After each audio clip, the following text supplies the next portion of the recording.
দর্শক সবাইকে আমন্ত্রণ জানিয়ে শুরু করছি চ্যানেল আয়ের নিয়মিত অনুষ্ঠান দুর্যোগ কথা। দুর্যোগ এমন একটি বিষয় যা মানুষকে আতঙ্কিত করে, সেই সাথে যান ও মালের ক্ষতি করে। কিন্তু যে কোনো দুর্যোগের ব্যাপারে আমরা যদি একটু সচেতন হই, তবে যান মালের ক্ষতি থেকে অনেকাংশে রক্ষা পেতে পারি। দুর্যোগের সচেতনতা ও প্রতিরোধ সম্পর্কে করণীয় এবং দুর্যোগ প্রবণ মানুষের জন্য সরকারের কি করণীয়, আপনাদের সাথে আছি আমি মোহাম্মদ মানসুরুল হক, এবং আমার সাথে স্টুডিওতে উপস্থিত আছেন দুর্যোগ ব্যবস্থাপনা ও ত্রাণ মন্ত্রণালয়ের সচিব জনাব মোহাম্মদ সাইদুর রহমান খান। সচিব মহোদয়, আপনাকে আমাদের অনুষ্ঠানে স্বাগত। অনেক ধন্যবাদ স্যার, আপনি দীর্ঘদিন মাঠ প্রশাসনে ছিলেন। মাঠ প্রশাসন ও দুর্যোগ ব্যবস্থাপনায় অনেক কার্যক্রম ছিল, এবং সম্প্রতি আপনি দুর্যোগ ব্যবস্থাপনার মন্ত্রণালয়ের সচিব হিসাবে দায়িত্ব পালন করছেন। ভবিষ্যতে এবং বর্তমানে দুর্যোগ ব্যবস্থাপনাকে কিভাবে সাজাতে চান এবং আপনার কর্মপরিকল্পনাটা কি রয়েছে? অনেক ধন্যবাদ আপনাকে। আমি প্রথমবারের মতো চ্যানেল আই কর্তৃক আয়োজিত দুর্যোগ কথায় অংশ নিচ্ছি। এটা আমার জন্য একটা বিশেষ সুযোগ, কথা বলার একটা ফোরাম পেলাম। আপনি সঠিক বলেছেন যে আমাদের দেশটি দুর্যোগপ্রবণ দেশ হিসেবে পরিচিত। এটির কারণ হচ্ছে মূলত আমাদের ভৌগোলিক অবস্থান, বাংলাদেশের যে ভৌগোলিক অবস্থান, এইটার কারণে সারা বছরই আমরা কোনো না কোনো দুর্যোগ মোকাবেলা করে থাকি। এর পাশাপাশি জলবায়ু পরিবর্তন জনিত যে প্রভাব আছে, এটিও কিন্তু দুর্যোগ তৈরির ক্ষেত্রে একটা অবদান রাখে। তো আমরা মাঠ পর্যায়ে যে কাজটা করি, মূলত সরকারি মন্ত্রণালয় থেকে যে নীতি নির্ধারণ করা হয়, এটার মধ্যেই কিন্তু আমরা সীমাবদ্ধ থাকি না। সেটা আমাদের প্রায়োগিক একটা বিষয় আছে, আমরা মাঠ পর্যায়ে সেটা বাস্তবায়ন করে থাকি। আপনার অবগতির জন্য জানাচ্ছি যে আমি দুর্যোগ ব্যবস্থাপনা ত্রাণ মন্ত্রণালয়ে যোগদানের ঠিক আগেই সমাজসেবা অধিদপ্তরের মহাপরিচালকের দায়িত্ব পালন করে আসছি, এবং সমাজসেবা অধিদপ্তরের সাথে দুর্যোগ ব্যবস্থাপনা ত্রাণ মন্ত্রণালয়ের কাজের অনেক মিল রয়েছে। পাশাপাশি আমরা যদি স্থানীয় প্রশাসন এবং কমিউনিটিতে যারা কাজ করেন তাদের সাথে যদি সমন্বিতভাবে কাজ করি, তাহলে এই দুর্যোগ মোকাবেলাটা অনেকাংশে সহজ হয়ে আসে।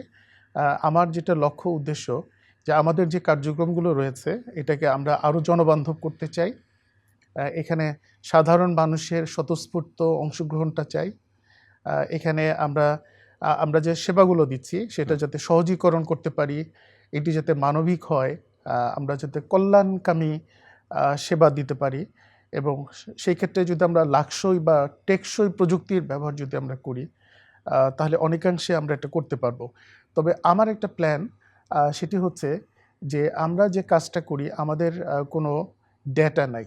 আমরা যদি সেক্স, এজ, ডিসেবিলিটি এই রিলেটেড একটা ডেটা তৈরি করতে পারি, ডিসএগ্রিগেটেড ডেটা, তাহলে আমরা যে সমস্ত দুর্যোগপ্রবণ এরিয়া সেগুলোকে আমরা ডিটেক্ট করতে পারবো। সেখানে কারা ঝুঁকির মধ্যে রয়েছে তাদেরকে আমরা শনাক্ত করতে পারবো, এবং দুর্যোগকালীন সময় আমরা দ্রুততার সাথে সেই ডেটাকে ইউজ করে তাদের পাশে গিয়ে দাঁড়াতে পারবো। তা আমার মনে হয় যে মাঠ পর্যায়ের এই অভিজ্ঞতাটা যদি কাজে লাগাতে পারি, তাহলে এখানে কাজ করার যথেষ্ট সুযোগ রয়েছে, এবং এটা আমরা ইমপ্লিমেন্ট করতে সক্ষম হব। জি সচিব মহোদয়, আমরা জানি যে আপনি মাঠ প্রশাসনে অনেক কাজ করেছেন, বিশেষ করে দুর্যোগ ব্যবস্থাপনার সাথে অনেক বেশি সম্পৃক্ততা এই মাঠ প্রশাসনের রয়েছে। এই মুহূর্তে যেটা জানতে চাচ্ছি যে আমরা সম্প্রতি দেখেছি, বিশেষ করে 2024-25-এ বাংলাদেশে বেশ কিছু অগ্নিকাণ্ড হয়েছে, এবং ঢাকা সিটি এবং ঢাকা সিটির আশেপাশে প্রচুর মানুষ হতাহত হয়েছে এবং প্রচুর সম্পদের হানি হয়েছে, অনেক ক্ষয়ক্ষতি হয়েছে। সো এই জায়গাটা থেকে এই যে ভবিষ্যতে অগ্নিকাণ্ড যাতে কম ঘটে এবং সাধারণ মানুষকে আরও বেশি অ্যাওয়্যার করা এবং সরকারের পক্ষ থেকে বিভিন্ন ধরনের কার্যক্রম নেওয়া, সো এই জায়গাটা থেকে দুর্যোগ ব্যবস্থাপনা ও ত্রাণ মন্ত্রণালয় অগ্নিকাণ্ড নির্বাপনের জন্য কোন কোন কার্যক্রম বা কী ধরনের পরিকল্পনা আপনাদের রয়েছে? আপনি যথার্থই বলেছেন যে গত 24-25-এ আমরা স্পেশালি ঢাকায় অনেকগুলো ইনসিডেন্ট এরকম দেখলাম। এই ধরনের ঘটনা ঘটার পরপরই আমরা দেখি যে একটি কমিটি গঠন করে দেওয়া হয়, তদন্ত কমিটি। সেই তদন্ত কমিটির রিপোর্ট সাবমিট করে এবং সেখানে কিছু সুপারিশ করা হয়। এটা হচ্ছে বিভিন্ন কনটেক্সটে যে ঘটনাগুলো ঘটে, বিভিন্ন রকম কারণ থাকে, সেগুলোকে চিহ্নিত করা হয়, আইডেন্টিফাই করা হয়, এবং সেই অনুযায়ী যদি আমরা পদক্ষেপগুলো গ্রহণ করি তাহলে সেটা বাস্তবসম্মত হয়। তো আমরা ওই ঘটনার পর যে রিপোর্টগুলো ওগুলো আমরা আমলে নিচ্ছি। ওখানে যে সুপারিশগুলো করা হচ্ছে সেই অনুযায়ী আমরা পদক্ষেপ এবং আমাদের কর্মসূচিগুলো আমরা প্রণয়ন করে থাকি।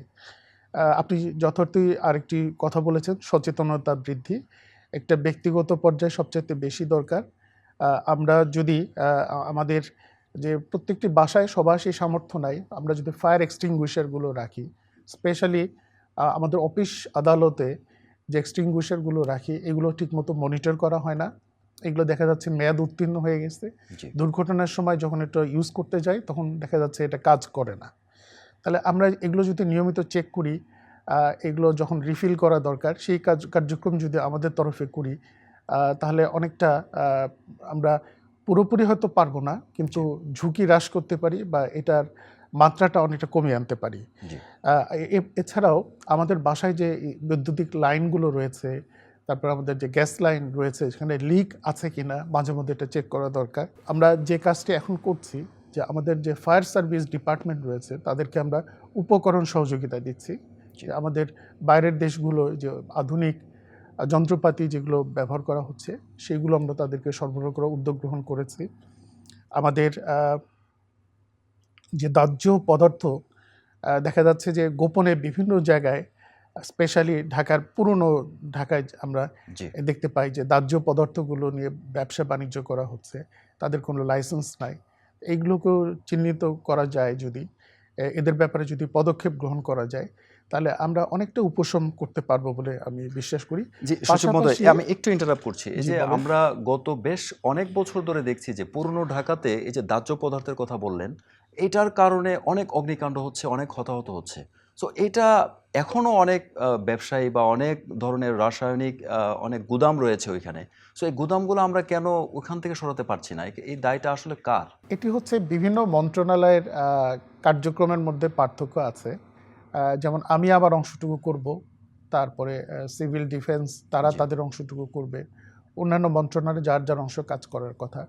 যখন ইনসিডেন্ট হয় তখন সবাই খুব অ্যাক্টিভ হয়, তখন কাজ করার জন্য সবাই এগিয়ে আসে। তারপরে দেখা যায় যে ঘটনার কয়েকদিন পরে আস্তে আস্তে এটা সবাই এটা ভুলে যেতে ভুলে থাকে যায়। জি এবং যে পদক্ষেপগুলো নেয়ার প্রতিশ্রুতি দেওয়া হয় অনেকাংশে সেগুলো প্রতিপালন করা হয় না। সেগুলো থেকে আমরা সরে যাই। যে কারণেই এই ধরনের ব্যবসার সাথে যারা জড়িত তারা একটা সময় পরে আবার এ কাজে ইনভলভ হয়ে পড়ে। জি এটা আমাদের সচেতনভাবে এটার লেগে থাকতে হবে। এটা যাতে এরকম আর ভবিষ্যতে ইনসিডেন্ট না হয়, শক্ত আইনি পদক্ষেপ আমাদের অনেক আইন আছে, কিন্তু আইন প্রয়োগের ক্ষেত্রে আমাদের হয়তো ক্ষেত্র বিশেষে গাফিলতি রয়েছে। জি তা আমরা যার যার যেটুকু করণীয় সেটা যদি আমরা করি তাহলে এটা বন্ধ করাটা খুবই সম্ভব। সহজ সম্ভব। জি, সচিব মহোদয়, আমরা ভেরি রিসেন্টলি বা আমি বলবো যে বেশ কয়েক বছর ধরে আমরা একটা ডিজাস্টার বা হ্যাজার্ড আমরা খুব বেশি ফেস করছি, সেটা হচ্ছে বজ্রপাত। এবং সামনেই আসছে ঝড় বৃষ্টির মৌসুম, এবং আমরা তখন হয়তো বা অনেকেরই আমরা দেখতে পাবো বা গণমাধ্যমে শুনতে পাবো যে বজ্রপাতের কারণে মারা যাচ্ছে এবং ক্ষয়ক্ষতি হচ্ছে। সো এই বজ্রপাত কমানোর জন্য, যদিও এটা ন্যাচারাল ডিজাস্টার, কমানো হয়তো বা এই মুহূর্তে সম্ভব হবে না, তবে আমরা যদি এখন কর্ম পরিকল্পনা করি বা আমরা যদি আরও কোনো কার্যক্রম হাতে নিতে পারি তাহলে হয়তো বা এটা থেকে সাধারণ মানুষকে সেভ করা সম্ভব। সো এই কার্যক্রমটাকে বা সাধারণ মানুষকে বজ্রপাত থেকে সেভ করার জন্য আপনার মন্ত্রণালয় থেকে কী ধরনের কার্যক্রম নেওয়া হয়েছে? আমরা যেটা মনে করি যে এই বজ্রপাত যে এলাকাগুলোতে হয়, স্পেশালি আমাদের উপকূলবর্তী জেলা যেগুলো রয়েছে, সেখানে যদি আমরা ম্যাপিং করতে পারি, আমরা যদি প্রিভিয়াস ইয়ারগুলোর ইনসিডেন্ট যদি আমাদের কনসিডারেশনে নেই এবং সেই অনুযায়ী আমরা ম্যাপিং করি, ম্যাপিং করে আমরা যদি ডিস্ট্রিক্ট ওয়াইজ বা উপজেলা ওয়াইজ প্রোফাইল তৈরি করি, জি সেক্ষেত্রে আমাদের কার্যক্রম গ্রহণ বা এই ক্ষেত্রে প্রচারণামূলক মানুষকে সচেতন করার বিষয়টা আমরা সামনে নিয়ে আসতে পারি। আমাদের একটা সিস্টেমেটিক অ্যারেঞ্জমেন্ট এই ক্ষেত্রে দরকার। আমরা যদি আবহাওয়ার পূর্বাভাস লোকজনের কাছে যদি ওই এলাকার যারা বসবাস করে তারা যদি ঠিকমতো পূর্বাভাসটা পান, সেই অনুযায়ী তারা ঘরের অবস্থান করেন, তাহলে অনেকাংশে এই বিপদ থেকে রক্ষা পাওয়া খুবই সম্ভব। আমাদের লাইটেনিং অ্যারেস্টর একটা প্রোগ্রাম আছে, জি সেটা আমরা ব্যাপকভাবে করার চেষ্টা করছি। এই রিলেটেড আমাদের কিছু প্রকল্প গ্রহণের উদ্যোগ আমরা নিচ্ছি এবং আমরা এই এই নিরোধক কিছু যন্ত্রপাতি আমরা অন্যান্য যারা ডেভেলপমেন্ট পার্টনার আছে তাদের সহযোগিতায় ওই সমস্ত এলাকায় যদি আমরা বিতরণ করতে পারি এবং স্কুল কলেজের সহযোগিতায় সেখানে তাদের পাঠ্যপুস্তকে এই ক্ষেত্রে করণীয় কি, যেমন হচ্ছে যে বজ্রপাতের সময় আমরা গাছের নিচে দাঁড়াবো না, জি, এই বিষয়টা কিন্তু আমরা অনেকেই জানি না। আমরা ভাবি যে গাছের নিচে দাঁড়ালে হয়তো ক্ষতি হতে আমরা পারে। রক্ষা পাবো। জি, তারপরে পানির কাছে অবস্থান করা বা কোনো ধাতব পদার্থ টাচ করা, এইগুলো থেকে আমরা যদি বিরত থাকি, স্কুল কলেজে যদি এই বিষয়গুলো জি, সামনে নিয়ে আসে, তাহলে মনে হয় যে আমরা অনেকাংশেই এই বিপদ থেকে আপদ থেকে আমরা রক্ষা পেতে পারি। জি। সচিব মহোদয়, আমাদের বাংলাদেশে যে কয়টা প্রাকৃতিক দুর্যোগ হয় এবং ক্ষয়ক্ষতি হয় প্রতি বছর হয়ে থাকে, তার মধ্যে অন্যতম হচ্ছে বন্যা। তো সামনে আগামী কয়েক মাসের মধ্যেই শীত যাওয়ার পরে হয়তোবা বন্যার পূর্বাভাস বা বন্যার কিছু আমরা পদধ্বনি আমরা শুনবো। তো এই বন্যাতে যাতে সাধারণ মানুষের প্রাণহানি কম হয় বা সম্পদের ক্ষয়ক্ষতি কম হয়, এই জন্য আগাম প্রস্তুতি দুর্যোগ ব্যবস্থাপনা ও ত্রাণ মন্ত্রণালয়ের কি নিয়েছে এবং কিভাবে কাজ করছেন? আমরা লক্ষ্যভিত্তিক কার্যক্রম গ্রহণ করছি। আমাদের টার্গেট রেখে সেই অনুযায়ী আমাদের কর্মপরিকল্পনা গ্রহণ করি, যাতে বন্যা আসার আগেই আমাদের পূর্ব প্রস্তুতিটা খুব গুরুত্বপূর্ণ বিষয়। আমাদের যে আশ্রয় কেন্দ্রগুলো রয়েছে সেগুলো প্রস্তুত রাখা, সেগুলো বসবাসের উপযোগী করা। কারণ এগুলো বন্যার সময় ছাড়া অন্য সময় পরিত্যক্ত অবস্থায় থাকে, মেইনটেনেন্সের অভাবে অনেক সময় এখানে বসবাসের পরিবেশ থাকে না। তো সেইগুলো আমরা বন্যার আগে একদম সাধারণ মানুষের জন্য, যারা ঝুঁকির মধ্যে আছে, তারা যেন এই আশ্রয়কেন্দ্রগুলোয় আশ্রয় নিতে পারে, এই জন্য সময় মতো যথাযথ পদক্ষেপ আমরা গ্রহণ করি।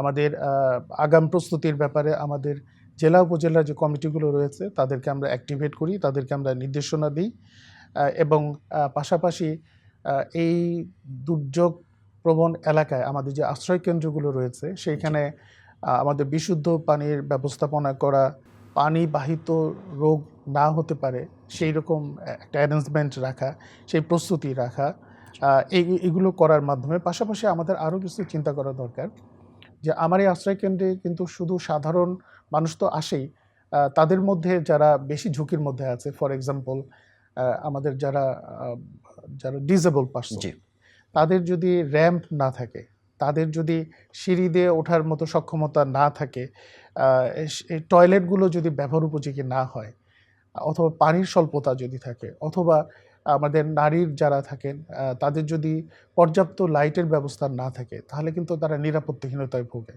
জি, এই বিষয়গুলো আমরা মাথায় নিয়ে আগাম প্রস্তুতি নিই এবং এটা আমরা সুফল পাচ্ছি যে বন্যা আক্রান্ত হওয়া মাত্রই সাধারণ মানুষ বা আক্রান্ত মানুষ যাতে দ্রুত এখান থেকে বের হয়ে আসতে পারে এবং মানবিক সহায়তা আমাদের তরফ থেকে পেতে পারে, সে ব্যাপারে আমরা সক্রিয় সজাগ রয়েছে। জি, সচিব মহোদয়, আপনি বলছিলেন যে ডিসেবল পার্সনদের জন্য আপনাদের অনেক কার্যক্রম রয়েছে এবং তাদের উন্নয়ন বা তাদের কথা মাথায় রেখে আপনাদের এই যে ফ্ল্যাট শেল্টার সহ বিভিন্ন শেল্টারকে আপনারা ম্যানেজমেন্ট করছেন।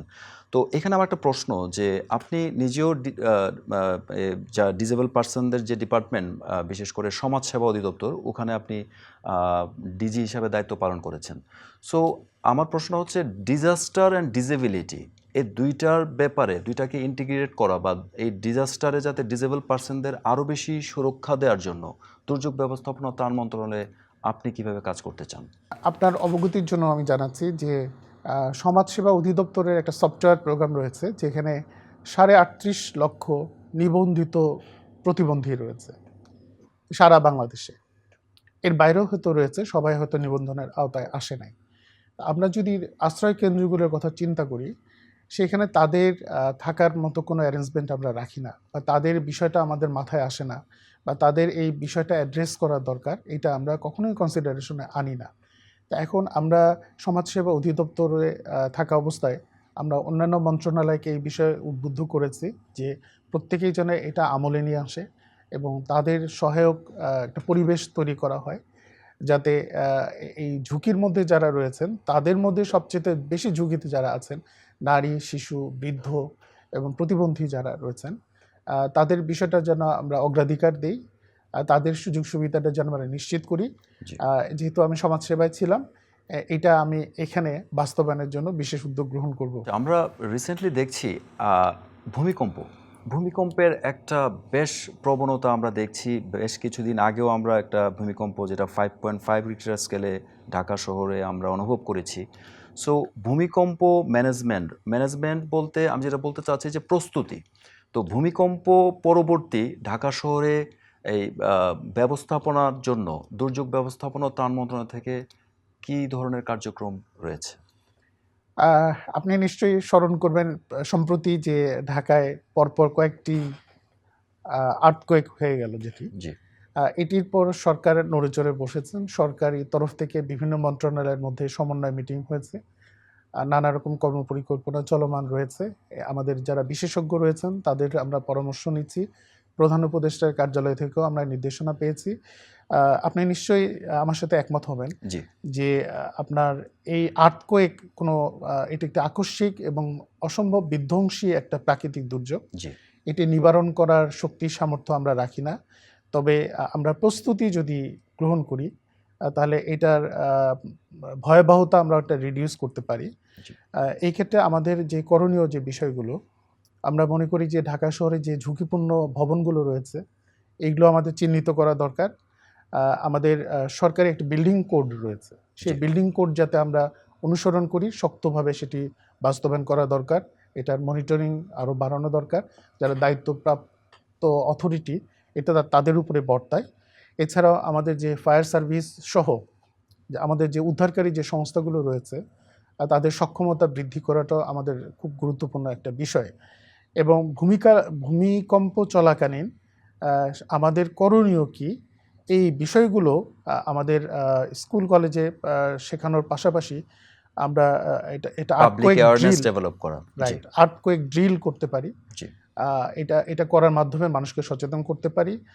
আমাদের যে স্বেচ্ছাসেবক তাদের একটা তালিকা তৈরি করতে পারি, তাদের প্রশিক্ষণের আওতায় নিয়ে আসতে পারি। জি এটা যদি আমরা করতে পারি, পাশাপাশি ঝুঁকিপূর্ণ যে এলাকাগুলো এরকম ঘটনা ঘটলে তাৎক্ষণিকভাবে যাতে হসপিটালে নেওয়ার মতো অ্যারেঞ্জমেন্ট থাকে সেটাও আমরা বিবেচনায় নিতে পারি আর কি। জি এটা করতে পারলে আমরা মনে হয় যে আমাদের এই ভূমিকম্প চলাকালীন সময়ে আমাদের ক্ষতির যে মাত্রাটা সেটা অনেকাংশে আমরা এটা কমিয়ে আনা কমিয়ে সম্ভব। আনতে পারি।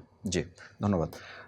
সজীব মহোদয়, আমরা জানি যে জাতিসংঘ কর্তৃক এবং বিভিন্ন ইন্টারন্যাশনাল এজেন্সি কর্তৃক বাংলাদেশ দুর্যোগ ব্যবস্থাপনায় রোল মডেল হিসাবে স্বীকৃতি পেয়েছে, পদক পেয়েছে এবং পৃথিবীর অনেক দেশ বাংলাদেশকে দুর্যোগ ব্যবস্থাপনায় ফলো করে টিচার হিসাবে অনেকেই মানে দুর্যোগ ব্যবস্থাপনার ক্ষেত্রে। এই ব্যাপারে বাংলাদেশ সরকারের একটা বিশেষ সাফল্য রয়েছে এবং বাংলাদেশে দুর্যোগ ব্যবস্থাপনা ও ত্রাণ মন্ত্রণালয় নামে একটা স্পেশালাইজড একটা মিনিস্ট্রি রয়েছে যেটার সচিব হিসাবে আপনি দায়িত্ব পালন করছেন।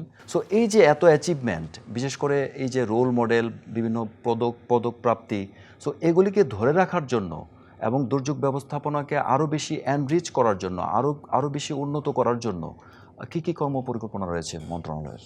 দুর্যোগ ব্যবস্থাপনায় বাংলাদেশ একটা অনন্য উচ্চতায়, এটা আমাদের গর্বের বিষয়। আমরা এটা নিয়ে গর্ব করতে পারি যে আমরা একটা রোল মডেল। এখন আমাদের সামনে এটা নিয়ে আরও ভাবনা চিন্তার অবকাশ রয়েছে যে আমরা এই অবস্থানটাকে কিভাবে ধরে রাখতে পারি। এই ক্ষেত্রে আমাদের করণীয় কিছু রয়েছে। করণীয়র মধ্যে আমরা যেটা প্রথমে বলতে পারি যে আমাদের আগাম সতর্ক বার্তা প্রদানের যে কার্যক্রম রয়েছে এটাকে আমাদের আরও আধুনিক প্রযুক্তি নির্ভর করা খুবই জরুরি। এবং এটা করা জরুরি এই কারণে যাতে আমরা নির্ভুলভাবে আগাম বার্তা প্রদান করতে পারি এবং ঝুঁকিপূর্ণ জনগোষ্ঠী যাতে এখান থেকে আগেই বার্তা পেয়ে তারা সতর্কতামূলক কর্মসূচি বা আয়োজন তারা করতে পারে। আমাদের যে উপকূল এবং দুর্যোগপ্রবণ এলাকায় যে আমাদের যে আশ্রয়কেন্দ্রগুলো রয়েছে এটাকে আরও টেকসই করা দরকার, এটাকে আরও আধুনিকীকরণ করা দরকার, এখানে ফ্যাসিলিটিগুলো আরও বাড়ানো দরকার, এখানে যাতে মানুষ আসতে আগ্রহী হয়। আপনি দেখবেন যে তারা সহজে এখানে আসতে চায় না, তারা শেষ মুহূর্ত পর্যন্ত তাদের বাড়িতে অবস্থান করতে চায়। তারা যাতে এখানে আসার ব্যাপারে আগ্রহ বোধ করে, তাদের মধ্যে তাগিদ বোধ করে, এইরকম আয়োজন আমাদের করা দরকার। পাশাপাশি আমাদের স্থানীয় যারা জনগণ রয়েছেন এই সমস্ত ঝুঁকিপূর্ণ এলাকায় তাদের জন্য আমরা প্রশিক্ষণ মহড়ার আয়োজন করতে পারি। স্পেশালি আমাদের নারী শিশু যারা রয়েছেন তারা এই সমস্ত ক্ষেত্রে কিভাবে সুরক্ষার আওতায় আসতে পারেন, তাদেরকে আমরা কিভাবে সহায়তা দিতে পারি, এই বিষয়গুলো নিয়ে আমাদের কাজ করতে হবে। এছাড়া আমরা দুর্যোগ পরবর্তী যে পুনর্বাসন কার্যক্রম, পুনর্গঠন কার্যক্রম, সেটাও যেন সময় মতো হয় এবং এটা আমরা কোঅর্ডিনেটেড ওয়েতে করতে পারি, সেই ব্যাপারেও আমাদের আমি জোর দিব হচ্ছে আমাদের ডিজিটাল প্রযুক্তি ব্যবহারের উপরে। এইটা এবং আমাদের যে এখন এআই এর প্রচলন, জি। এটা এই ক্ষেত্রে ভালো একটা ভূমিকা রাখতে পারে। আমাদের সচিব মহোদয়, ডিজিটাল প্রযুক্তি এবং এআই কে কিভাবে আপনি ডিজাস্টার ম্যানেজমেন্টের সাথে সম্পৃক্ত করবেন, যদি আপনার প্ল্যানিংটা একটু বলতেন। এটা হচ্ছে আমরা যারা এই আমাদের পার্শ্ববর্তী যে দেশগুলো রয়েছেন বা যে দুর্যোগপ্রবণ দেশ যারা রয়েছেন, তাদের যে অভিজ্ঞতা, সেই অভিজ্ঞতাগুলো আমরা কাজে লাগাতে পারি। সেখানে আমরা তাদের সহায়তায় আমরা আমাদের দেশেও ওই ধরনের প্রযুক্তি ব্যবহারের মাধ্যমে সাধারণ মানুষকে অ্যাওয়ার করা থেকে শুরু করে আমরা এটা আধুনিকীকরণ করার ব্যাপারে একটা পদক্ষেপ রাখতে পারি। জি। আর আরেকটি পদক্ষেপ নেওয়া খুবই জরুরি, যে শুধু সরকারি তরফ থেকেই আয়োজনটা হবে না। এখানে অন্যান্য যারা এনজিও, আইএনজিও রয়েছেন, যারা এই রিলেটেড কর্মসূচি পালন করেন, তাদেরকেও একসাথে নিয়ে যদি কাজ করা যায়, তাহলে কিন্তু আমরা একটা ভালো ফল পাবো এবং জি। আমাদের যে অবস্থান, জি। এইটা আমরা তুলে ধরতে পারবো। পাশাপাশি আরেকটা জিনিস আমি অ্যাড করতে চাই, যে আমাদের আন্তর্জাতিক পর্যায়ে এবং দেশি আমাদের যে গবেষণা কাজ, এই বিষয়ে আমাদের গবেষণার পরিমাণ খুবই কম। কার্যকর গবেষণা, আমি জোর দিচ্ছি কার্যকর গবেষণার উপর। জি। এই গবেষণা যদি করতে পারি, তাহলে আমাদের বৈশ্বিক যে অভিজ্ঞতা, আমাদের গবেষণালব্ধ ফলাফল, এর কম্বিনেশনে আমরা যে রোল মডেল হিসেবে আমাদের যে অবস্থান, এটাকে আমরা সুসংহত করতে পারবো এবং আমরা আরও ভালো করতে পারবো। সবাই আমাদেরকে অনুসরণ করবে। জি, এটাই আমাদের প্রত্যাশা। সচিব মহোদয়, শীতকাল চলছে এবং আমরা কিছুদিন আগেও দেখেছি পঞ্চগড়ে প্রায় 8 ডিগ্রি পর্যন্ত নেমেছিল শীতের মাত্রাটা। সো আপনারা বিশেষ করে দুর্যোগ ব্যবস্থাপনা ও ত্রাণ মন্ত্রণালয় থেকে প্রতি বছর শীতবস্ত্র বিতরণ করেন এবং প্রচুর গরিব মানুষ শীতবস্ত্রের মাধ্যমে তাদের জানকে রক্ষা করে বা শীতে খুব তারা উষ্ণ হয় বা তাদেরকে সেভ করে। সো এই বছর এই শীতবস্ত্র বিতরণের পরিমাণটা কেমন ছিল এবং প্রস্তুতি কেমন ছিল? আমরা আপনাদেরকে গর্বের সাথে বলতে পারি যে আমাদের এই শীতকালীন সম্ভাব্য যে ঝুঁকির যেটা ছিল, সেটা আমরা অ্যাডভান্স অনেক মিটিং করে আমরা বরাদ্দ দিয়ে আমাদের জেলা উপজেলা পর্যায় পর্যন্ত আমরা কম্বল সহ শীতবস্ত্রের আয়োজন করি। মাননীয় প্রধান উপদেষ্টা মহোদয়ের কার্যালয় থেকে আমরা যে বরাদ্দটা পাই, সেটা আমরা তৃণমূল পর্যায়ে বিতরণ করি, এটা শীত শুরুর আগেই। এবং আমাদের যে সমস্ত জেলায়, স্পেশালি উত্তরাঞ্চল যেখানে ঝুঁকিটা বেশি শীতের, সেখানে আগে থেকে আমরা এই সমস্ত শীতবস্ত্রের মজুত করে রেখেছিলাম, যাতে শীত শুরু হওয়া মাত্রই আমরা এই কার্যক্রম হাতে নিতে পারি। আমরা কয়েকটা ফেজে বরাদ্দ দিয়েছি এবং দ্রুততম কাজ করার জন্য আমরা মাঠ পর্যায়ে ইতিপূর্বে আমরা যে কম্বলগুলো দিতাম, সেটা জেলা প্রশাসনে ন্যস্ত করতাম। জেলা প্রশাসন যেহেতু ক্যাবিনেটের অধীন, তাদের এটা একটু সময় সাপেক্ষ, পারচেস করার ক্ষেত্রে একটু সময়ের ব্যাপার ছিল।